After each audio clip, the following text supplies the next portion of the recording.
बिस्मिल्लाहिर्रहमानिर्रहीम अस्सलाम वालेकुम। खेडां दे नाल मैं आ मुफाज करीम। नाजरीन, जिम्बाब्वे की टीम बिल्कुल ही फड़ी जा रही जिस अंदाज नाल ट्राई सीरीज़ के दूजे मैच वो खेडी है।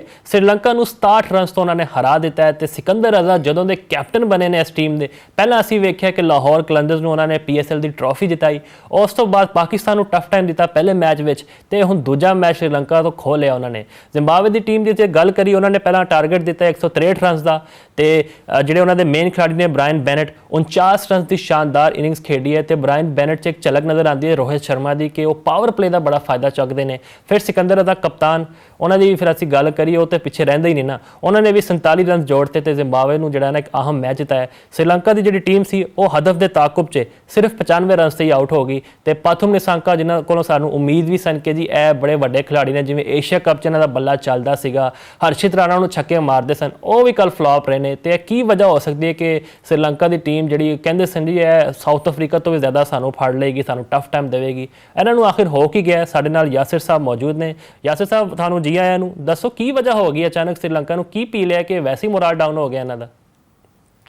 देखो जी, श्रीलंका की टीम जिस तरह पाकिस्तान के खिलाफ उन्हें ओडीआई सीरीज खेडी, मैं काफी ज्यादा रेट कर रहा कि श्रीलंका को साउथ अफ्रीका को बेहतर क्रिकेट खेलनी चाहिए क्योंकि अच्छा खेलते हुए आ रहे थे। लेकिन जिस तरह ये पहला T20 मुकाबला खेडे ने अगेंस्ट जिम्बाब्वे, तो जिम्बाब्वे जिस तरह पाकिस्तान के खिलाफ पहला मुकाबला खेडिया, दो तीन चीज़ां अगर उन्होंने हक से चली जानियां, अच्छी फील्डिंग हो जाती और नो बॉल ना होंदा, नवाज का कैच फड़िया जाता तो नतीजा मुख्तलिफ हो सकता सी। वो जिहड़ियां कमियां कुताइयां सी वो जिम्बाब्वे ने अगेंस्ट श्रीलंका जिहड़ियां पूरियां कर दित्तियां और श्रीलंका नूं ऐसा दबोचिया कि उन्होंने निकलण दा राह ही नहीं मिलिया। हालांकि हाफ टाइम के उत्ते 162 लग इंज रहा सी कि सिकंदर रजा अगर क्रीज के उत्ते मौजूद रहते, जिन्हां दा शनाका ने कैच बड़ा चंगा फड़िया, वो तुसी देखो काफी दूर 20-25 कदम दूर नस के आके वो कैच फड़िया। अगर कैच ना होता तो सिकंदर रजा मजीद बैटिंग करते, 50 भी करते, 15 रन होर ऐड कर लेंदे, 175 करते, ਤੇ ਫਿਰ ਕੀ ਮਾਮਲਾ ਹੁੰਦਾ। ਤੇ ਲੱਗ ਇੰਜ ਹੀ ਰਿਹਾ ਸੀ ਕਿ श्रीलंका ਦੇ ਜਿਸ ਤਰ੍ਹਾਂ ਤੁਹਾਡੇ ਪਥੂਮ ਨਿਸਾਂਕਾ ਨੇ, ਤੁਹਾਡੇ ਫੇਵਰਿਟ ਨੇ,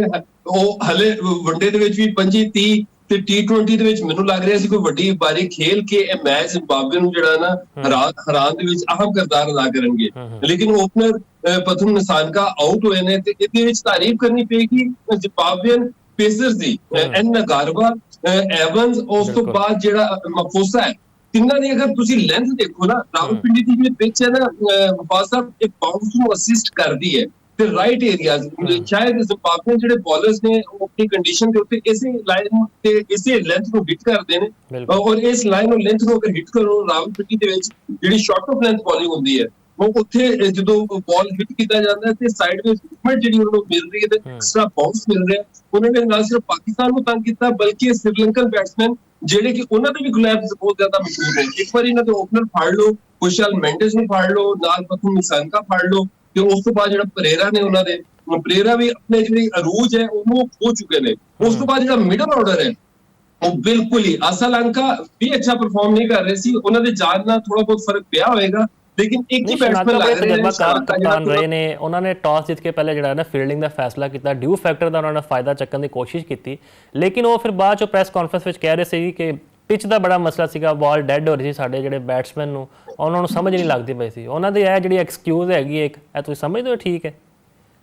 देखो जी, मॉडर्न डे क्रिकेट ਦੇ ਵਿੱਚ ਜਿਹੜੇ ਮਾਡਰਨ ਡੇ ਅਲਫਾਜ਼ ਆਏ ਨੇ ਤੇ ਪਿਚ ਜਿਹੜੀ ਹੈ ਸਾਰਾ ਕੁਝ ਕਹਿੰਦੇ ਨੇ ਪਿਚ ਦੇ ਉੱਤੇ ਪਾ ਦਿਓ।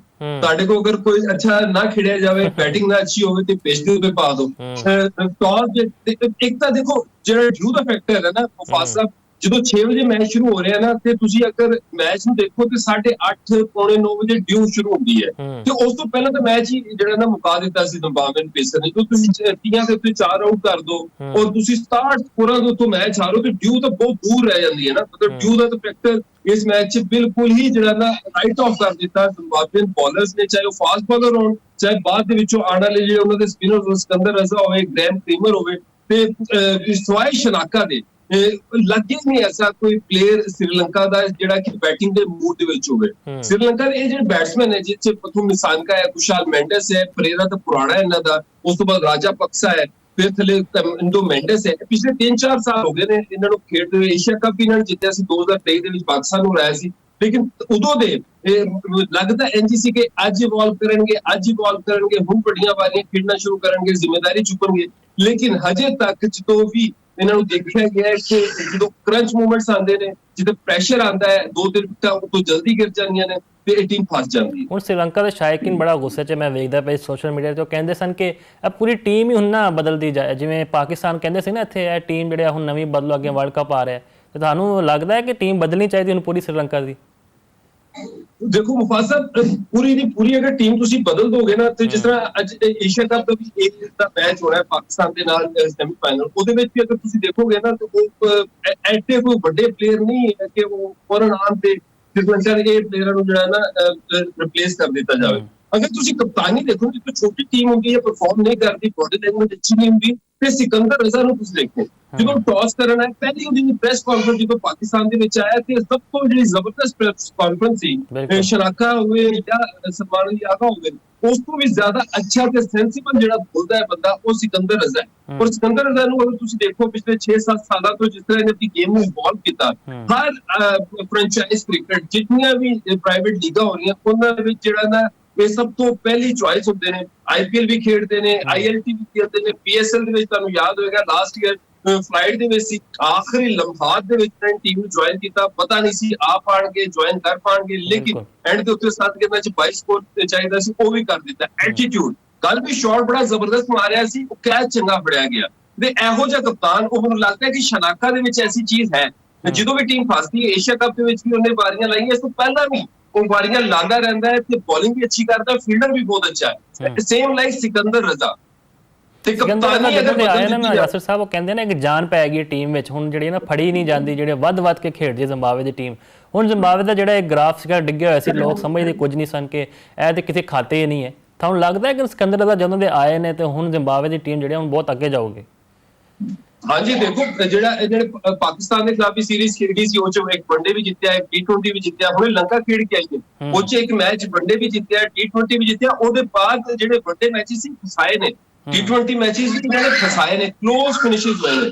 ਤੇ ਜਿਹੜਾ ਅਫਰੀਕਾ ਦਾ ਕੁਆਲੀਫਾਇਰ ਹੋਇਆ, ਉਹਨਾਂ ਨੇ ਫਾਈਨਲ ਦੇ ਵਿੱਚ ਨਮੀਬੀਆ ਨੂੰ ਹਰਾਇਆ ਹੈ। ਫਾਸਟ ਬੋਲਿੰਗ ਬੜੀ ਤਗੜੀ ਲੱਗ ਰਹੀ ਹੈ, ਇੱਕ ਅੱਧਾ ਸਪਿਨਰ ਸਿਕੰਦਰ ਰਜ਼ਾ ਨੂੰ ਮਿਲ ਜਾਵੇ, ਮਿਡਲ ਆਰਡਰ ਦੇ ਵਿੱਚ ਸਿਕੰਦਰ ਰਜ਼ਾ ਨੂੰ बैटिंग ਦੇ ਵਿੱਚ ਸਾਥ ਦੇਣ ਵਾਲਾ ਪਲੇਅਰ ਮਿਲ ਜਾਵੇ। ਬੈਨੇਟ ਅੱਛਾ ਹੈ, ਮरून ਨਮਾਨੀ ਅੱਛਾ ਹੈ, ਬ੍ਰੈਂਡਨ ਟੇਲਰ ਬਹੁਤ ਏਜਡ ਹੋ ਗਏ ਨੇ, ਰਿਫਲੈਕਸਿਵ ਸਲੋ ਹੋ ਗਏ ਨੇ, ਇੱਕ ਤਗੜਾ ਬੈਟਸਮੈਨ ਮਿਡਲ ਆਰਡਰ ਦੇ ਵਿੱਚ, ਇੱਕ ਤਗੜਾ ਸਪਿਨਰ ਅਗਰ ਇਹਨਾਂ ਨੂੰ ਮਿਲ ਜਾਵੇ ਤੇ ਇਹ ਅੱਛੀਆਂ ਟੀਮਾਂ ਉਹਨਾਂ ਨੂੰ ਦੇਖੋ, ਪਾਕਿਸਤਾਨ ਸ਼੍ਰੀਲੰਕਾ ਦੋਨੋਂ ਅੱਛੀਆਂ ਨੇ ਤੇ ਦੋਨਾਂ ਨੂੰ ਟਫ ਟਾਈਮ ਦੇ ਰਹੇ ਨੇ ਤੇ ਮਜ਼ੀਦ ਅੱਛੀ ਕ੍ਰਿਕਟ ਮੁਸਤਕਬਲ ਦੇ ਵਿੱਚ ਖੇਲ ਸਕਦੇ ਨੇ। ਲੱਗ ਇੰਜ ਰਿਹਾ ਕਿ ਜ਼ਿੰਬਾਬਵੇ ਜਿਨ੍ਹਾਂ ਕੋਲ ਇੱਕ ਵਕਤ 'ਚ ਟੈਸਟ ਸਟੇਟਸ ਵੀ ਲੈ ਲਿਆ ਗਿਆ ਸੀ, ਹੁਣ ਜ਼ਿੰਬਾਬਵੇ ਦੁਬਾਰਾ ਤੋਂ ਰੀਗੇਨ ਕਰ ਰਿਹਾ ਹੈ। ਬੈਨੇਟ ਦਾ ਆਣਾ ਮਤਲਬ ਬੈਨੇਟ ਇਹਨਾਂ ਦਾ ਟੈਲੈਂਟ ਹੈ, ਜ਼ਿੰਬਾਬਵੇ ਦੀ ਓਰੀਜਨ ਦਾ ਪਲੇਅਰ ਹੈ। ਇਸ ਤਰ੍ਹਾਂ ਇੱਕ ਕਲੀਅਰ ਹੋ ਗਈ ਨਾ ਕਿ ਸਾਡਾ ਫਾਈਨਲ 'ਚ ਜਿਹੜਾ ਟਾਕਰਾ ਹੈਗਾ ਇਹਨਾਂ ਨਾਲ ਹੀ ਪਾਊਗਾ, ਤੇ ਜ਼ਿੰਬਾਬਵੇ ਦੀ ਜਿਹੜੀ ਟੀਮ ਹੈ, ਅਸੀਂ ਜੇ ਵੇਖੀ ਸਾਡੀ ਟੀਮ ਬੜੀ ਮੁਸ਼ਕਿਲ ਨਾਲ ਜਿੱਤੀ ਪਹਿਲਾ ਮੈਚ ਵੀ, ਮਸਾਂ ਜਿਹਨੂੰ ਕਹਿੰਦੇ ਨਾ ਕਿ ਉਹ ਗਈ ਸੀ, ਅਸੀਂ ਵੀ ਇਹ ਨਵਾਜ਼ ਬੱਲੇਬਾਜ਼ੀ ਚੰਗੀ ਨਾ ਕਰਦੇ ਤੇ ਅਸੀਂ ਤੇ ਫਿਰ ਹਾਰ ਜਾਂਦੇ। ਲੇਕਿਨ ਬਾਬਰ ਆਜ਼ਮ ਦੇ ਬਾਰੇ ਜੇ ਗੱਲ ਕੀਤੀ ਜਾ ਰਹੀ ਕਿ 2 ਸਾਲ ਬਾਅਦ ਇੱਕ ਬੰਦੇ ਦੀ ਸੈਂਚੁਰੀ ਆਈ ਹੈ, ਫਿਰ ਵੀ ਉਹਦਾ ਬੜਾ ਇੱਕ ਡਿਫਰੈਂਸ ਨਜ਼ਰ ਆ ਰਿਹਾ, ਇੱਕ ਫਰਕ ਨਜ਼ਰ ਆ ਰਿਹਾ ਉਹਦੇ ਬੱਲੇ ਵਿੱਚ ਤੇ ਉਹਦੇ ਪੈਡ ਵਿੱਚ। ਉਹ ਸਪਿਨਰ ਦੇ ਅੱਗੇ ਕਿਉਂ ਇੰਨਾ ਸਟਰਗਲ ਕਰ ਰਹੇ? ਹੁਣ ਤੇ ਇਹਨਾਂ ਮਾਈਕ ਹੈਸਨ ਤੇ ਤਾਂ ਜ਼ਿੰਮੇਵਾਰੀ ਨਹੀਂ ਅਸੀਂ ਪਾ ਸਕਦੇ ਨਾ, ਇੰਨੇ ਤਜਰਬਾਕਾਰ ਖਿਲਾੜੀ ਨੇ ਬਾਬਰ। ਮਾਈਕ ਹੈਸਨ ਨੇ ਜ਼ਿੰਮੇਵਾਰੀ ਚੁੱਕਣੀ ਵੀ ਨਹੀਂ ਹੈ ਨਾ। ਮਾਈਕ ਹੈਸਨ ਜ਼ਿਆਦਾ ਤੋਂ ਜ਼ਿਆਦਾ ਕਰੇਗਾ ਕੀ? ਉਹ ਕਹੇਗਾ ਜੀ ਇਹਨੂੰ ਓਪਨ ਖਿਲਾ ਦੋ ਠੀਕ ਹੋ ਜਾਏਗਾ, ਇਹਨੂੰ ਜਿਹੜਾ ਨਾ ਥੱਲੇ ਕਰ ਦੋ ਠੀਕ ਹੋ ਜਾਏਗਾ। ਫਖਰ ਜ਼ਮਾਨ ਦਾ ਵੀ ਨया ਤਜਰਬਾ ਕਰਤਾ, ਤਜਰਬੇ ਤੇ ਕਰਦੇ ਨੇ, ਚੌਥੇ ਨੰਬਰ ਤੇ ਭੇਜਤਾ ਜਿਹੜਾ ਬੰਦਾ ਉੱਤੇ ਖੇਡਦਾ, ਉਹਨੇ ਫਿਰ ਵੀ ਪਰਫਾਰਮ ਕਰਕੇ ਦੱਸਤਾ। ਜੀ ਮੁਫਾਜ਼ ਸਾਹਿਬ, ਜਿਸ ਬੰਦੇ ਨੇ ਕ੍ਰਿਕਟ ਹੀ ਨਹੀਂ ਖੇਲੀ, ਮਤਲਬ ਕਲੱਬ ਲੈਵਲ ਦੇ ਉੱਤੇ ਕ੍ਰਿਕਟ ਨਹੀਂ ਖੇਲੀ, ਜਿਹੜਾ ਬੰਦਾ ਜਿਹੜਾ ਨਾ ਨਿਊਜ਼ੀਲੈਂਡ ਦੇ ਡੋਮੈਸਟਿਕ ਸਰਕਟ ਦੇ ਵਿੱਚ ਅਸਿਸਟੈਂਟ ਕੋਚ ਹੁੰਦਾ ਸੀ ਜਾਂ ਡਾਟਾ ਐਨਾਲਿਸਟ ਹੁੰਦਾ ਸੀ, ਉਹਨੂੰ ਅਗਰ ਤੁਸੀਂ ਪਾਕਿਸਤਾਨ ਕ੍ਰਿਕਟ ਟੀਮ ਦਾ ਕੋਚ ਬਣਾ ਦੋਗੇ ਤਾਂ ਇਹੋ ਜਿਹੇ ਫੈਸਲੇ ਕਰੇਗਾ ਨਾ ਕਿ ਸਲਮਾਨ ਅਲੀ ਅਗਾ 5ਵੇਂ ਨੰਬਰ ਤੇ ਬੈਟਿੰਗ ਅੱਛੀ ਨਹੀਂ ਕਰਦਾ, ਇਹਨੂੰ ਨੰਬਰ 4 ਦੇ ਉੱਤੇ ਕਰ ਦੋ। ਫਖਰ ਜਿਹੜਾ ਨਾ ਨੰਬਰ 5 ਤੇ ਵੀ ਕਰ ਲੈਂਦਾ ਹੈ, ਨੰਬਰ 4 ਤੇ ਵੀ ਕਰ ਦਿੰਦਾ, ਚਲੋ ਇਹਨੂੰ ਜਿਹੜਾ ਨਾ 4-5 ਵੀ ਖਿਲਾਏ ਜਾਓ, ਇਹਨੂੰ 1 ਡਾਊਨ ਵੀ ਖਿਲਾਏ ਜਾਓ। ਤੇ ਬਾਬਰ ਕੋ ਅਗਰ ਬੈਟਿੰਗ ਨਹੀਂ ਹੁੰਦੀ, ਉਹ 1 ਡਾਊਨ ਤੇ ਇਹਦੇ ਚ ਹੋ ਸਕਦਾ ਕਿ ਉਹਨੂੰ ਥੋੜਾ ਟਾਈਮ ਚਾਹੀਦਾ ਹੋਏਗਾ। ਤੇ ਰਮੀਜ਼ ਰਾਜਾ ਨੇ ਕਮੈਂਟਰੀ ਬਾਕਸ ਦੇ ਵਿੱਚ ਜਦੋਂ ਆਊਟ ਹੋਏ ਨੇ ਬਾਬਰ ਆਜ਼ਮ ਅੰਦਰ ਆਉਂਦੀ ਹੋਈ ਗੇਂਦ ਦੇ ਉੱਤੇ, ਬਜਾਏ ਇਸ ਦੇ ਕਿ ਉਹਨਾਂ ਨੂੰ ਜਿਹੜਾ ਨਾ ਸਲਾਹ ਦਿੱਤੀ ਜਾਂਦੀ ਹੈ, ਉਹਦੇ ਉੱਤੇ ਕਮੈਂਟ ਕੀਤਾ ਜਾਂਦਾ ਕਿ ਬਾਬਰ ਆਜ਼ਮ ਅੰਦਰ ਆਉਂਦੀ ਹੋਈ ਗੇਂਦ ਦੇ ਉੱਤੇ ਆਊਟ ਕਿਉਂ ਹੋਏ। ਤੇ ਰਮੀਜ਼ ਰਾਜਾ ਵਰਗਾ ਜਿਹੜਾ ਸਾਡਾ ਸਾਬਕ ਕਪਤਾਨ ਹੈ, ਟੈਸਟ ਕ੍ਰਿਕਟਰ ਹੈ, ਪਾਕਿਸਤਾਨ ਕ੍ਰਿਕਟ ਬੋਰਡ ਦਾ ਚੇਅਰਮੈਨ ਰਹਿ ਚੁੱਕਿਆ, ਉਹਨੇ ਵੀ ਇਹੀ ਕਿਹਾ ਕਿ ਇਹਨੂੰ ਅਗਰ ਓਪਨਰ ਕਰਾ ਦੋਗੇ ਨਾ ਤੇ ਇਹ ਸਾਰੇ ਮਾਮਲਾਤ ਇਹਦੇ ਠੀਕ ਹੋ ਜਾਣਗੇ। ਤੇ ਇਹ ਲੰਬਾ ਮਸਲਾ ਹੋ ਚੁੱਕਿਆ ਜੀ, 2.5-3 ਸਾਲ ਹੋ ਗਏ ਨੇ ਕਿ ਅੰਦਰ ਆਂਦੀ ਹੋਈ ਗੇਂਦ ਚਾਹੇ ਉਹ ਸਪਿਨਰ ਦੀ ਹੋਵੇ ਜਾਂ ਫਾਸਟ ਬੋਲਰ ਦੀ ਹੋਵੇ, ਦੋਨਾਂ ਦੇ ਉੱਤੇ ਫਸਦੇ ਨੇ। ਸਾਡੇ ਵੱਡੇ ਬੈਟਸਮੈਨ ਜਾਵੇਦ ਮਿਆਂਦਾਦ ਹੋਣ ਇੰਜ਼ਮਾਮੁਲ ਹਕ ਹੋਣ, ਮੁਹੰਮਦ ਯੂਸਫ ਹੋਣ, ਉਹਨਾਂ ਦੇ ਉੱਤੇ ਵੀ ਟਾਈਮ ਆਇਆ ਅੰਦਰ ਆਉਂਦੀ ਹੋਈ ਗੇਂਦ ਦੇ ਉੱਤੇ ਉਹ ਫਸਦੇ ਸੀ ਤੇ ਉਹਨਾਂ ਨੇ ਫਿਰ ਇਹਨੂੰ ਓਵਰਕਮ ਕੀਤਾ। ਮਤਲਬ ਇਹਨੂੰ ਓਵਰਕਮ ਕੀਤਾ ਜਾ ਸਕਦਾ ਹੈ ਤੇ ਕੋਚਿਸ ਦਾ ਹੀ ਕੰਮ ਹੈ, ਮਤਲਬ ਜਿਹੜਾ ਸਪੋਰਟਸ ਸਟਾਫ ਹੈ ਜਿਨ੍ਹਾਂ ਨੂੰ ਲੱਖਾਂ ਡਾਲਰ ਦਿੱਤਾ ਜਾਂਦਾ ਹੈ ਤੇ ਉਹਨਾਂ ਦੇ ਮੁਫਾਜ਼ ਸਾਹਿਬ ਕੰਮ ਹੈ ਕਿ ਉਹਨਾਂ ਦੀ ਇਸਲਾਹ ਕਰਨ। ਹੁਣ ਤਾਂ ਬੱਚੇ ਨੂੰ ਪਤਾ ਹੈ ਕਿ ਬਾਲ ਅੰਦਰ ਆਏਗਾ ਤੇ ਬਾਬਰ ਆਜ਼ਮ ਜਾਂ ਤੇ ਲੈਗੀ ਕੋ ਬਾਲ ਹੋ ਜਾਏਗਾ ਜਾਂ ਤੇ ਡੰਡੇ ਹੋ ਜਾਣਗੇ। ਅੱਛਾ ਯਾਸਿਰ ਸਾਹਿਬ, ਰਾਈਜ਼ਿੰਗ ਸਟਾਰ ਵੀ ਸਾਡੇ ਕਪਤਾਨ ਨੇ ਇਰਫਾਨ ਨਿਆਜ਼ੀ, ਉਹਨਾਂ ਦੇ ਬਾਰੇ 'ਚ ਅਸੀਂ ਜੇ ਗੱਲ ਕਰੀਏ, ਬੜੇ ਲੋਕਾਂ ਦੀ ਇਹ ਰਾਏ ਵੀ ਹੈ ਕਿ ਉਹਨੂੰ ਅਸੀਂ ਜ਼ਾਇਆ ਕਰ ਰਹੇ ਹਾਂ। ਕਦੀ ਉਹਨੂੰ ਦੋਹਾ ਭੇਜ ਦਿੰਦੇ ਖੇਡਣ ਵਾਸਤੇ, ਕਦੀ ਦੁਬਈ 'ਚ ਭੇਜ ਦਿੰਦੇ, ਮੁਖਤਲਿਫ ਇਵੈਂਟਸ ਖੇਡਦੇ ਨੇ, ਉਹਦੀ ਜਗ੍ਹਾ ਨੈਸ਼ਨਲ ਟੀਮ 'ਚ ਬਣਦੀ ਹੈ। ਦੇਖੋ ਮੁਫਾਜ਼ ਸਾਹਿਬ ਸਾਰੇ ਦਾ ਅਸੀਂ ਓਪਨਰ ਰੱਖੇ ਹੋਏ ਨੇ, ਬਸ ਸਵਾਏ ਸਲਮਾਨ ਅਲ ਯਾਗਾ ਜਿਨ੍ਹਾਂ ਦਾ 36 ਉਹ ਮਿਡਲ ਆਰਡਰ ਤੱਕ ਮਸਲਾ ਹੈ ਨਾ, ਮਿਡਲ ਆਰਡਰ ਵਾਸਤੇ ਬਿਹਤਰੀਨ ਇਰਫਾਨ ਨਿਆਜ਼ੀ ਜੇ ਮੌਕਾ। ਇਹੀ ਤਾਂ ਮੈਂ ਗੱਲ ਕਰ ਰਿਹਾ ਮੁਫਾਜ਼ ਸਾਹਿਬ, ਸਾਰੇ ਅਸੀਂ ਓਪਨਰ ਰੱਖ ਲੈਣੇ ਨਾ ਤੇ ਅਸੀਂ ਜਿਹੜੇ ਓਪਨ ਦੇ ਉੱਤੇ ਸਕੋਰ ਕਰ ਰਹੇ ਨੇ ਡੋਮੈਸਟਿਕ ਦੇ ਵਿੱਚ ਵੀ ਜਾਂ ਇੰਟਰਨੈਸ਼ਨਲ ਟੀਮ ਦੇ ਵਿੱਚ ਵੀ, ਉਹਨਾਂ ਨੂੰ ਹੀ ਜਿਹੜਾ ਨਾ ਨੰਬਰ 1 ਤੋਂ ਲੈ ਕੇ ਨੰਬਰ 6 ਤੱਕ ਜਿਹੜੇ ਨੇ ਖਿਲਾ ਰਹੇ ਨੇ। ਤੇ ਇਰਫਾਨ ਖਾਨ ਨਿਆਜ਼ੀ ਨੇ ਕਰਾਚੀ ਕਿੰਗਸ ਦੀ ਤਰਫੋਂ ਅੱਛੀਆਂ ਵਾਰੀਆਂ ਲਾਈਆਂ ਤੇ ਇਸੇ ਤੋਂ ਉਹਨਾਂ ਨੂੰ ਜਿਹੜਾ ਨਾ ਪ੍ਰਮੋਟ ਕੀਤਾ ਗਿਆ ਸੀ ਨੈਸ਼ਨਲ ਟੀਮ ਦੇ ਵਿੱਚ। ਤੇ ਜਦੋਂ ਨੈਸ਼ਨਲ ਟੀਮ ਦੇ ਵਿੱਚ ਆਏ ਤਾਂ ਉਸ ਵਿੱਚ ਅੱਛਾ ਖੇਡ ਰਹੇ ਸੀ ਤੇ ਕੋਈ ਵਜ੍ਹਾ ਨਹੀਂ ਸੀ ਬਣਦੀ ਕਿ ਇਰਫਾਨ ਖਾਨ ਨਿਆਜ਼ੀ ਨੂੰ ਜਿਹੜਾ ਨਾ ਤੁਸੀਂ ਟੀਮੋਂ ਕੱਟ ਦੋ ਤੇ ਉਹਦੀ ਜਗ੍ਹਾ ਦੇ ਉੱਤੇ ਜਿਹੜਾ ਨਾ ਕੋਈ ਹੋਰ ਓਪਨਰ ਜਿਹੜਾ ਨਾ ਉਹਨੂੰ ਮਿਡਲ ਆਰਡਰ ਦੇ ਵਿੱਚ ਨਾ ਟਰਾਈ ਆਊਟ ਕਰੋ। ਤੁਹਾਨੂੰ ਯਾਦ ਹੋਏਗਾ ਸ਼ਾਨ ਮਸੂਦ ਦੇ ਨਾਲ ਵੀ ਇਹੀ ਕੀਤਾ ਸੀ ਜਦੋਂ ਮੁਹੰਮਦ ਵਸੀਮ ਸਿਲੈਕਟਰ ਸਨ, ਤੇ ਉਹਨਾਂ ਨੇ ਕੀ ਕਿਹਾ ਕਿ ਤੁਸੀਂ ਸ਼ਾਨ ਮਸੂਦ ਜਾਓ ਤੇ ਡੋਮੈਸਟਿਕ ਵਿੱਚ ਨੰਬਰ 4 ਪੋਜੀਸ਼ਨ ਦੇ ਉੱਤੇ ਖੇਡੋ ਤੇ ਉਸ ਤੋਂ ਬਾਅਦ ਤੁਹਾਨੂੰ ਜਿਹੜਾ ਨਾ ਕੰਸੀਡਰ ਕੀਤਾ ਜਾਏਗਾ। ਉਹ ਗਿਆ ਨੰਬਰ 4 ਦੇ ਉੱਤੇ, ਉਹਨੇ ਸਕੋਰ ਕੀਤਾ। ਵਰਲਡ ਕੱਪ 2022 ਆਸਟ੍ਰੇਲੀਆ ਦੇ ਵਿੱਚ ਸੀ, ਮੁਸ਼ਕਲ ਕੰਡੀਸ਼ਨ ਸੀ, ਉੱਥੇ ਉਹਨੇ ਪਰਫਾਰਮ ਕੀਤਾ। ਉਸ ਤੋਂ ਬਾਅਦ ਟੌਪ ਰਨ ਸਕੋਰਰ ਰਿਹਾ, ਲੇਕਿਨ ਉਹਨੂੰ ਤੁਸੀਂ ਟੀਮੋਂ ਬਾਹਰ ਕੱਢ ਦਿੱਤਾ ਤੇ ਬੰਦੇ ਨੂੰ ਟੀਮ 'ਚ ਲਿਆਉਂਦੇ। ਲਾਸਟ ਦਾ ਸਵਾਲ ਇੱਕ ਲੈ ਲੈਣਾ ਕਿ ਹੁਣ ਇੱਕ ਲਾਗਤਬਾਜ਼ੀ ਜਿਹਨੇ ਕਹਿੰਦੇ ਕ੍ਰਿਕਟ ਵਿੱਚ ਏਸ਼ੀਆ ਸੀਰੀਜ਼ ਜਾਰੀ ਹੈ ਆਸਟ੍ਰੇਲੀਆ ਤੇ ਇੰਗਲੈਂਡ ਦੇ ਦਰਮਿਆਨ, ਤੇ 172 ਦੀ ਪੂਰੀ ਟੀਮ ਜਿਹੜੀ ਇੰਗਲੈਂਡ ਦੀ ਉਹਨਾਂ ਨੇ ਲਾਤੀ ਹੈ ਤੇ ਮਿਚਲ ਸਟਾਰਕ ਜਿਹੜੇ ਅਜ਼ੀਮ ਬਾਲਰਾਂ ਵਿੱਚ ਇੱਕ ਉਹਨਾਂ ਦਾ ਨਾਮ ਹੈ, ਨੋ ਡਾਊਟ ਬਹੁਤ ਅੱਛੀ ਬਹੁਤ ਲੈਵਲ ਦੀ ਬੋਲਿੰਗ ਕਰਦੇ ਹਨ।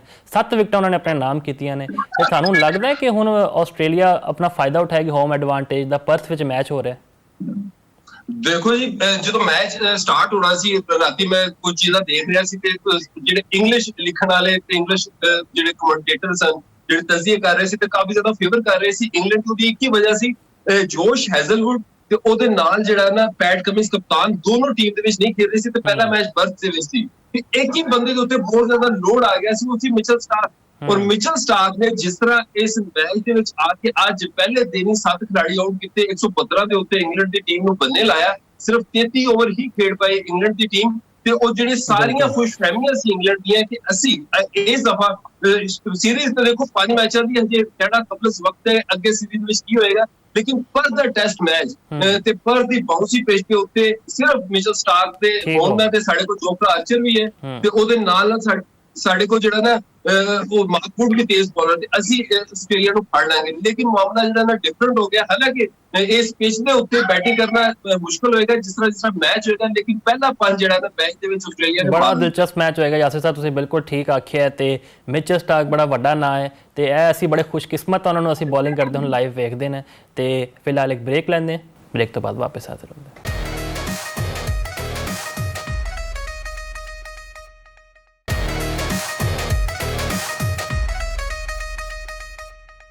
ਬ੍ਰੇਕ ਤੋਂ ਬਾਅਦ ਖੁਸ਼ ਆਮਦੀਦ ਨਾਜ਼ਰੀਨ। ਮਾਰਸ਼ਲ ਆਰਟਸ ਦਾ ਜਿਹੜਾ ਨਾ ਪਾਕਿਸਤਾਨ ਵਿੱਚ ਬੜਾ ਇੱਕ ਨੌਜਵਾਨਾਂ ਨੂੰ ਸ਼ੌਕ ਹੈ ਤੇ ਪਾਕਿਸਤਾਨ ਦਾ ਇਹਦਾ ਕਹਿੰਦੇ ਨੇ ਮਿੱਟੀ ਬੜੀ ਜ਼ਰਖੇਜ਼ ਹੈ ਇਸ ਮਾਮਲੇ 'ਚ। ਅਸੀਂ ਬੜੇ ਸਟਾਰ ਬਣਾਏ ਨੇ ਤੇ ਸਾਡੇ ਨਾਲ ਮੌਜੂਦ ਨੇ ਚੈਂਪੀਅਨ ਖਿਡਾਰੀ ਨੇ ਮਾਰਸ਼ਲ ਆਰਟਸ ਦੇ ਅਬਦੁਨ ਬੱਟ ਸਾਹਿਬ ਤੇ ਇਹਨਾਂ ਦੇ ਜੇ ਦੱਸੀਏ ਇਹਨਾਂ ਬਾਰੇ 'ਚ, ਇਹਨਾਂ ਦੇ ਮਾਸੀ ਦੇ ਬਾਰੇ 'ਚ, ਇਹਨਾਂ ਨੇ ਸਿਲਵਰ ਮੈਡਲ ਵੀ ਆਪਣੇ ਨਾਮ ਕੀਤਾ ਹੋਇਆ ਤੇ ਇਹ ਜਿਹੜਾ ਹੈ ਨਾ ਬੜੇ ਇੱਕ ਅੱਛੇ ਖਿਡਾਰੀ ਰਹੇ ਨੇ। ਬ੍ਰੌਂਜ਼ ਮੈਡਲ ਵੀ ਥਾਈਲੈਂਡ ਵਿੱਚ ਆਪਣੇ ਨਾਮ ਕੀਤਾ ਹੈ ਤੇ ਇਹਨਾਂ ਕੋਲੋਂ ਪੁੱਛਦੇ ਆ ਇਹਨਾਂ ਨੂੰ ਇਹ ਸ਼ੌਕ ਕਿਵੇਂ ਚੜਿਆ। ਇੱਕ ਹੁੰਦਾ ਨਾ ਇੱਕ ਅਚਾਨਕ ਬੰਦੇ ਨੂੰ ਜ਼ਹਿਨ 'ਚ ਖਿਆਲ ਆਉਂਦਾ ਜੀ ਕਿ ਮੈਂ ਹੁਣ ਮਾਰਸ਼ਲ ਆਰਟ ਬਣਨਾ ਹੈ। ਤੇ ਸਰ ਬਹੁਤ ਸ਼ੁਕਰੀਆ ਜੀ ਆਇਆਂ ਨੂੰ। ਤੇ ਇਹ ਦੱਸੋ ਕਿ ਅਚਾਨਕ ਬੈਠੇ ਬੈਠੇ ਤੁਹਾਨੂੰ ਕਿਵੇਂ ਆ ਗਿਆ ਖਿਆਲ ਕਿ ਜੀ ਹੁਣ ਇਸ ਫੀਲਡ 'ਚ ਜਾਣਾ ਚਾਹੀਦਾ? ਜੀ ਬਚਪਨ 'ਚ ਅਸੀਂ ਬਹੁਤ ਤੇਜ਼ ਸਾਂ, ਉਛਲਣ ਕੁੱਦਣ ਦਾ ਬਹੁਤ ਸ਼ੌਕ ਸੀ ਸਾਨੂੰ ਤੇ ਸ਼ਰਾਰਤੀ ਵੀ ਬਹੁਤ ਜ਼ਿਆਦਾ ਸਾਂ, ਕਦੀ ਉਲਟਬਾਜ਼ੀ ਲਾ ਕੇ ਐਨ ਨੂੰ ਤੇ ਕਦੀ ਉਹ ਨੂੰ। ਅੱਛਾ। ਤੇ ਫਿਰ ਦਿਲ ਕੀਤਾ ਕਿ ਮਾਰਸ਼ਲ ਆਰਟਸ ਵੀ ਨਾਮ ਸੁਣਿਆ ਕਿ ਮਾਰਸ਼ਲ ਆਰਟਸ ਹੁੰਦਾ ਹੈ ਤੇ ਸਾਡੇ ਇਲਾਕੇ ਤੇ ਕਲੱਬ ਸੀ। ਮੈਂ ਉੱਥੇ ਇੱਕ ਦਿਨ ਗਿਆ ਵੇਖਣ ਵਾਸਤੇ, ਮੈਂ ਕਿਹਾ ਯਾਰ ਅਸੀਂ ਵੀ ਕਰ ਸਕਦੇ ਆ। ਉਹ ਚੀਜ਼ਾਂ ਮੈਨੂੰ ਆਉਂਦੀਆਂ ਸੀ, ਉਲਟਬਾਜ਼ੀਆਂ ਹੋ ਗਈਆਂ, ਕੋਈ ਲੱਤਾਂ ਛੁੱਟਾਂ ਮਾਰਨੀਆਂ, ਮੁੱਕੇ ਛੁੱਕੇ ਚਲਾਣਾ। ਠੀਕ ਹੈ। ਤੇ ਇਹ ਤੁਸੀਂ ਕੀ ਸਮਝਦੇ ਹੋ ਹਕੂਮਤ ਤਰਫੋਂ ਫੈਡਰੇਸ਼ਨ ਤਰਫੋਂ ਤੁਹਾਨੂੰ ਇੱਕ ਸਪੋਰਟ ਹਾਸਿਲ ਹੁੰਦੀ ਹੈ ਜਿਵੇਂ ਬਾਕੀ ਜਿਹੜੀ ਗੇਮਾਂ ਵਿੱਚ ਹੁੰਦੀ ਹੈ ਦੀਗਰ ਖਿਡਾਰੀਆਂ ਨੂੰ, ਐਥਲੀਟਸ ਨੂੰ? ਹਾਂਜੀ ਬਿਲਕੁਲ, ਹੁਣ ਸ਼ੁਰੂ ਹੋ ਗਈ। ਪਹਿਲੇ ਤੇ ਖੈਰ ਨਹੀਂ ਸੀ ਇੰਨੀ ਸਪੋਰਟ ਹੁੰਦੀ, ਹੁਣ ਜਿਹੜੇ ਬੱਚੇ ਸਾਡੇ ਆ ਰਹੇ ਨੇ ਮੁਸਤਕਬਲ ਦੇ ਪਲੇਅਰ ਨੇ ਜਿਹੜੇ ਹੁਣ ਇਨਸ਼ਾਅੱਲਾ, ਤੇ ਉਹਨਾਂ ਨੂੰ ਸਪੋਰਟ ਕਾਫੀ ਹੋ ਰਹੀ ਹੈ। ਜਿਸ ਟਾਈਮ 'ਚ ਅਸੀਂ ਗੇਮ ਸ਼ੁਰੂ ਕੀਤੀ ਸੀ 2007 'ਚ, ਉਦੋਂ ਬਹੁਤ ਮਤਲਬ ਲੋਕਾਂ ਨੂੰ ਪਤਾ ਵੀ ਨਹੀਂ ਸੀ ਕਿ ਕਰਾਟੇ ਹੁੰਦੇ ਕੀ ਨੇ, ਤੇ ਹੁਣ ਤੇ ਕਾਫੀ ਅਵੇਅਰਨੈਸ ਹੋ ਗਈ ਹੈ। ਤੇ ਪਾਕਿਸਤਾਨ ਤਾਇਕਵਾਂਡੋ ਫੈਡਰੇਸ਼ਨ ਨੇ ਬਹੁਤ ਪ੍ਰਮੋਟ ਕੀਤਾ ਤਾਇਕਵਾਂਡੋ ਨੂੰ।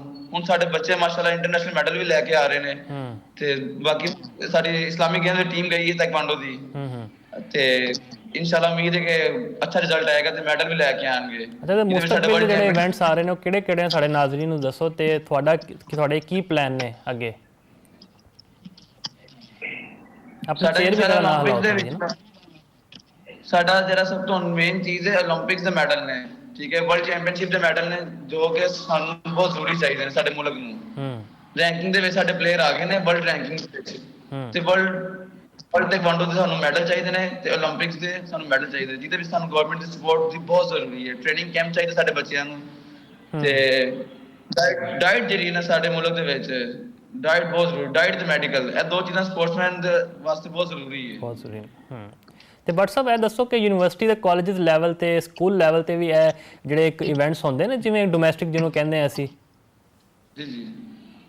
ਜੀ ਇਹ ਹੁਣ ਸ਼ੁਰੂ ਹੋਏ ਨੇ ਇੰਟਰ ਸਕੂਲ ਵਗੈਰਾ, ਇੰਟਰ ਕਾਲਜ ਵਗੈਰਾ, ਇਹ ਬਹੁਤ ਅੱਛੀ ਚੀਜ਼ ਹੈ। ਬੱਚਿਆਂ ਨੂੰ ਅਵੇਅਰਨੈਸ ਮਿਲਦੀ ਹੈ ਕਿ ਕਿਸ ਤਰ੍ਹਾਂ ਇਵੈਂਟ ਖੇਡਣਾ ਹੈ, ਔਰ ਇਵੈਂਟ ਆਰਗੇਨਾਈਜ਼ ਹੋ ਰਹੇ ਨੇ। ਫਿਰ ਗਵਰਨਮੈਂਟ ਨੇ ਇਨਾਮ ਵੀ ਰੱਖੇ ਨੇ ਹੁਣ ਇੰਟਰ ਸਕੂਲ ਦੇ ਵਿੱਚ, ਜਿਹੜੇ ਬੱਚੇ ਗੋਲਡ ਹੁੰਦੇ ਨੇ ਉਹਨਾਂ ਦੀ ਸਾਲਾਨਾ ਜਿਹੜੀ ਹੈ ਉਹ ਲੱਗੀ ਹੈ, ਕਿਹਨੂੰ ਕਹਿੰਦਾ ਹੈ, ਠੀਕ ਹੈ, ਵਜ਼ੀਫਾ ਵਗੈਰਾ ਲੱਗਿਆ ਸਾਲਾਨਾ ਉਹਨਾਂ ਨੂੰ ਨਾ ਸਕਾਲਰਸ਼ਿਪ ਲੱਗੀ ਹੈ।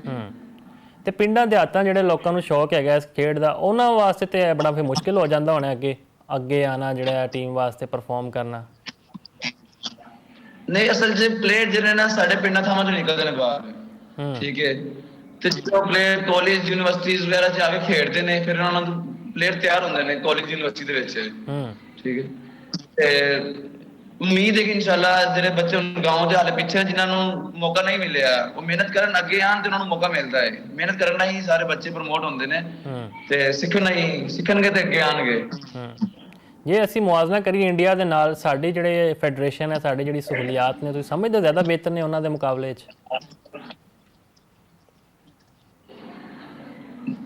ਕੀ ਕਹਿ ਰਹੇ ਹੋ? ਮੈਂ ਕਹਿ ਰਿਹਾ ਜਿਹੜਾ ਸਾਡੀ ਫੈਡਰੇਸ਼ਨ ਦੇ ਜਿਹੜੇ ਸਾਡੀ ਸਹੂਲੀਅਤ ਦਿੱਤੀਆਂ ਹੋਣ ਸਾਡੇ ਐਥਲੀਟਸ ਨੂੰ, ਉਹ ਇੰਡੀਆ ਦੇ ਮੁਕਾਬਲੇ 'ਚ ਜ਼ਿਆਦਾ ਬਿਹਤਰ ਨੇ ਤੁਹਾਡੀ ਨਜ਼ਰ ਵਿੱਚ? ਜੀ ਹੁਣ ਤੇ ਬਹੁਤ ਜ਼ਿਆਦਾ ਇੰਪਰੂਵਮੈਂਟ ਹੋ ਗਈ ਹੈ ਇਸ ਗੱਲ 'ਚ, ਕਿ ਫੈਡਰੇਸ਼ਨ ਨੂੰ ਬਹੁਤ ਸਪੋਰਟ ਕਰਦੀ ਪਈ। ਮੇਰੇ ਕੋਲੇ ਬੱਚਿਆਂ ਨੂੰ ਅੱਗੇ ਲੈ ਕੇ ਜਾ ਰਹੀ ਹੈ। ਪਹਿਲੇ ਹੁੰਦਾ ਸੀ ਸਿਫਾਰਿਸ਼ ਵਗੈਰਾ ਬੱਚਿਆਂ ਨੂੰ ਕਰਦੇ ਸੀ, ਹੁਣ ਸਿਫਾਰਿਸ਼ ਵਾਲੀ ਗੱਲ ਨਹੀਂ ਰਹੀ। ਹੁਣ ਕੋਚਿਸ ਆ ਗਏ ਨੇ ਸਾਡੇ ਬਾਹਰੋਂ, ਈਰਾਨ ਤੋਂ ਸਾਡੇ ਕੋਚ ਆਏ ਨੇ, ਤੇ ਕੋਰੀਆ ਤੋਂ ਕੋਚ ਆਏ ਟ੍ਰੇਨਿੰਗ ਕਰਵਾਉਣ ਵਾਸਤੇ, ਜੋ ਕਿ ਸਾਡੇ ਮੁਲਕ ਵਾਸਤੇ ਇੱਕ ਆਜ਼ਾਦ ਦੀ ਗੱਲ ਹੈ। ਤੇ ਕੋਚਿਸ ਬਾਹਰੋਂ ਬੁਲਾਉਣ ਦੀ ਕੀ ਜ਼ਰੂਰਤ ਹੈ? ਮਤਲਬ ਸਾਡੇ ਕੋਲ ਇਵੇਂ ਦੇ ਕੋਈ ਵੱਡਾ ਨਾਂ ਨਹੀਂ ਹੈ ਜਿਹੜਾ ਆ ਕੇ ਬੱਚਿਆਂ ਨੂੰ ਕੋਚਿੰਗ ਕਰ ਸਕੇ, ਬੱਚਿਆਂ ਨੂੰ ਟ੍ਰਿਕਸ ਦੱਸ ਸਕੇ?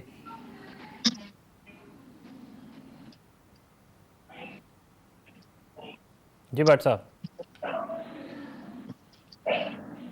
ਸਰ ਦੁਬਾਰਾ ਕੀ ਕਹਿ ਰਹੇ, ਸਮਝ ਨਹੀਂ ਆਈ। ਸਰ ਮੈਂ ਕਹਿ ਰਿਹਾ ਕਿ ਸਾਡੇ ਮੁਲਕ ਵਿੱਚ ਇਵੇਂ ਦੇ ਵੱਡੇ ਨਾਂ, ਕਿਵੇਂ ਦੇ ਕੋਈ ਕੋਚਿਸ ਨਹੀਂ ਹਨ ਜਿਹੜੇ ਬੱਚਿਆਂ ਨੂੰ ਆ ਕੇ ਟ੍ਰੇਨ ਕਰਨ, ਜਿਹੜੇ ਬਜਾਏ ਅਸੀਂ ਫੋਰਨ ਕੋਚਿਸ ਤੇ ਜਿਹੜੇ ਬਾਹਰ ਦੇ ਗੋਰਿਆਂ ਤੇ ਅਸੀਂ ਡਿਪੈਂਡ ਕਰੀਏ? ਜੀ ਸਰ, ਬੇਸਿਕਲੀ ਜਿੱਥੋਂ ਦੀ ਬੇਸਿਕ ਗੇਮ ਹੈ ਨਾ ਕੋਰੀਆ ਦੀ, ਤਾਇਕਵਾਂਡੋ ਮਾਰਸ਼ਲ ਆਰਟ ਜਿਹੜੀ ਹੈ ਕੋਰੀਆ ਦੀ ਗੇਮ ਹੈ, ਤੇ ਇਹਦੇ ਵਿੱਚ ਨਿਊ ਟੈਕਨੀਕਸ ਬਹੁਤ ਜ਼ਿਆਦਾ ਆ ਜਾਂਦੀਆਂ ਨੇ। ਫਿਰ ਕੋਚਿਸ ਜਿਹੜੇ ਨੇ ਉਹ ਜਾਂਦੇ ਨੇ ਦੂਜੀ ਕੰਟਰੀ ਦੇ ਕੋਚਿਸ ਜਾ ਕੇ ਸਿੱਖਦੇ ਨੇ, ਉੱਥੇ ਜਾ ਕੇ ਕੋਰਸ ਕਰਕੇ ਆਉਂਦੇ ਨੇ। ਸਾਡੇ ਕੋਚਿਸ ਨੂੰ ਵੀ ਇਸ ਤਰ੍ਹਾਂ ਫੈਸਿਲਿਟੀਜ਼ ਦਿੱਤੀਆਂ ਜਾਣ, ਤੇ ਇਹ ਵੀ ਜਾਣ ਬਾਹਰ ਦੇ ਮੁਲਕ ਟ੍ਰੇਨਿੰਗ ਕਰਨ ਵਾਸਤੇ। ਉਹ ਬਾਹਰੋਂ ਸਿੱਖ ਕੇ ਆਉਣਗੇ, ਆ ਕੇ ਆਪਣੇ ਪਲੇਅਰ ਤਿਆਰ ਕਰਨਗੇ ਪਾਕਿਸਤਾਨ ਦੇ ਵਿੱਚ। ਠੀਕ ਹੈ, ਤੇ ਬਹੁਤ ਸ਼ੁਕਰੀਆ ਤੁਹਾਡਾ, ਤੁਸੀਂ ਸਾਨੂੰ ਆਪਣਾ ਕੀਮਤੀ ਵਕਤ ਦਿੱਤਾ। ਤੇ ਸਾਡੀ ਵੀ ਇਹ ਦੁਆ ਹੈ, ਸਾਡੀ ਇਹ ਖਾਹਿਸ਼ ਹੈ ਕਿ ਜਿੰਨੇ ਵੀ ਸਾਡੀ ਪਾਕਿਸਤਾਨੀ ਖੇਡਾਂ ਨੇ ਉਹ ਅੱਗੇ ਜਾਣ, ਭਾਵੇਂ ਉਹ ਮਾਰਸ਼ਲ ਆਰਟਸ ਹੋਣ, ਹਾਕੀ ਹੋਵੇ, ਕਬੱਡੀ ਹੋਵੇ। ਤੇ ਇਹੀ ਚੀਜ਼ ਹੁੰਦੀ ਹੈ ਇੱਕ ਮੁਲਕ ਵਿੱਚ, ਜਦੋਂ ਤੁਹਾਡੇ ਜਿੰਨੇ ਵੀ ਖੇਡ ਨੇ ਪ੍ਰਮੋਟ ਹੁੰਦੇ ਨੇ, ਅੱਗੇ ਜਾਂਦੇ ਨੇ। ਨੌਜਵਾਨਾਂ ਨੂੰ ਖਾਸ ਤੌਰ 'ਤੇ ਪਿੰਡਾਂ ਦਿਹਾਤਾਂ ਵਿੱਚ ਜਿਹੜਾ ਮੈਂ ਆਪ ਵੇਖਿਆ ਕਿ ਉਹਨਾਂ ਨੂੰ ਬੜਾ ਸ਼ੌਕ ਹੈ ਅੱਗੇ ਆਉਣ ਦਾ, ਲੇਕਿਨ ਉਹਨਾਂ ਨੂੰ ਜਿਹੜੀ ਸਹੂਲੀਅਤ ਲੱਭਦੀ ਸਨ ਨਾ, ਜਿਹੜੀ ਹਕੂਮਤ ਤਰਫੋਂ ਜਾਂ ਕੋਈ ਫੈਡਰੇਸ਼ਨ ਤਰਫੋਂ, ਉਹ ਹੁਣ ਨਹੀਂ ਲੱਭਦੀਆਂ ਨੇ। ਤੇ ਹਕੂਮਤ ਨੂੰ ਵੀ ਚਾਹੀਦਾ ਹੈ ਸਪੋਰਟ ਦੇ ਉੱਤੇ ਜ਼ਿੰਮੇਦਾਰੀ ਪਾਵੇ ਕਿ ਜਾਵੇ, ਹੰਟ ਕਰੇ ਇਵੇਂ ਦੇ ਪ੍ਰੋਗਰਾਮਸ, ਇਵੇਂ ਦੇ ਜਿਹੜੇ ਹੈ ਨਾ ਇੱਕ ਇਵੈਂਟਸ ਲਿਆਉਣ, ਡੋਮੈਸਟਿਕ ਲਿਆਉਣ, ਤਾਂ ਕਿ ਖਿਡਾਰੀਆਂ ਨੂੰ ਜ਼ਿਆਦਾ ਤੋਂ ਜ਼ਿਆਦਾ ਅੱਗੇ ਆਉਣ ਦਾ ਮੌਕਾ ਮਿਲੇ। ਇਹ ਸਾਰੇ ਮੌਜ਼ੂਆਤ ਸਨ ਜਿਨ੍ਹਾਂ ਉੱਤੇ ਅਸੀਂ ਚਾਨਣ ਪਾਇਆ। ਮੈਨੂੰ ਦਿਓ ਇਜਾਜ਼ਤ। ਅੱਲਾ ਹਾਫਿਜ਼ ਨਾਸਿਰ।